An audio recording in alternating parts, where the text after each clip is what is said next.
In the name of Allah, the Beneficent, the Merciful.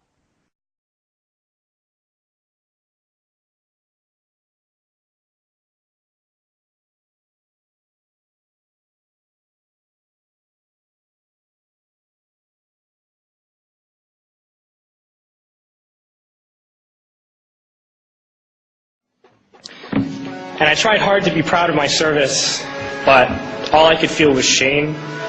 And racism could no longer mask the reality of the occupation. These were people, these were human beings. I've since been plagued by guilt anytime I see an elderly man, like the one who couldn't walk, who we rolled onto a stretcher and told the Iraqi police to take him away. I feel guilt anytime I see a mother with her children, like the one who cried hysterically and screamed that we are worse than Saddam as we forced her from her home. I feel guilt anytime I see a young girl, like the one I grabbed by the arm and dragged into the street. We were told we were fighting terrorists. The real terrorist was me, and the real terrorism is this occupation. Racism within the military has long been an important tool to justify the destruction and occupation of another country. It has long been used to justify the killing, subjugation, and torture of another people. Racism is a vital weapon employed by this government. It is a more important weapon than a rifle, a tank, a bomber, or a battleship. It is more destructive than an artillery shell, or a bunker buster, or a Tomahawk missile.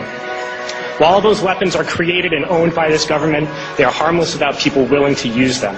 Those who send us to war do not have to pull a trigger or lob a mortar round. They do not have to fight the war, they merely have to sell the war. They need a public who is willing to send their soldiers into harm's way. They need soldiers who are willing to kill and be killed without question. They can spend millions on a single bomb, but that bomb only becomes a weapon when the ranks in the military are willing to follow orders to use it. They can send every last soldier anywhere on earth, but there will only be a war if soldiers are willing to fight. And the ruling class, the billionaires who profit from human suffering, care only about expanding their wealth, controlling the world economy. Understand that their power lies only in their ability to convince us that war, oppression, and exploitation is in our interest. They understand that their wealth is dependent on their ability to convince the working class to die to control the market of another country. And convincing us to kill and die is based on their ability to make us think that we are somehow superior.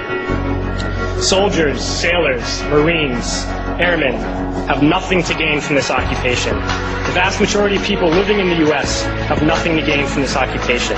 In fact, not only do we have nothing to gain, but we suffer more because of it. We lose limbs, endure trauma, and give our lives.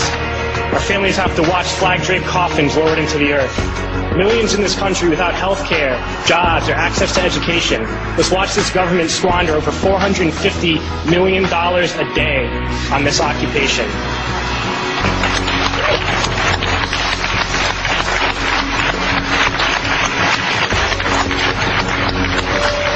Poor and working people in this country are sent to kill poor and working people in another country to make the rich richer. And without racism, soldiers would realize that they have more in common with the Iraqi people than they do with the billionaires who send us to war.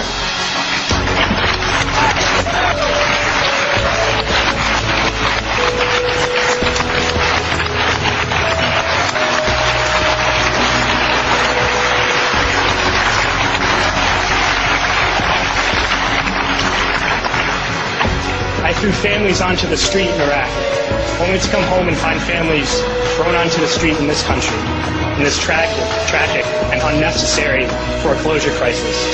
We need to wake up and realize that our real enemies are not in some distant land. They're not people whose names we don't know and cultures we don't understand. The enemy is people we know very well and people we can identify. The enemy is a system that wages war when it's profitable. The enemy is the CEOs who lay us off from our jobs when it's profitable. It's the insurance companies who deny us health care when it's profitable. It's the banks who take away our homes when it's profitable. Our enemy is not 5,000 miles away. They are right here at home. If we organize and fight with our sisters and brothers, we can stop this war, we can stop this government, and we can create a better world.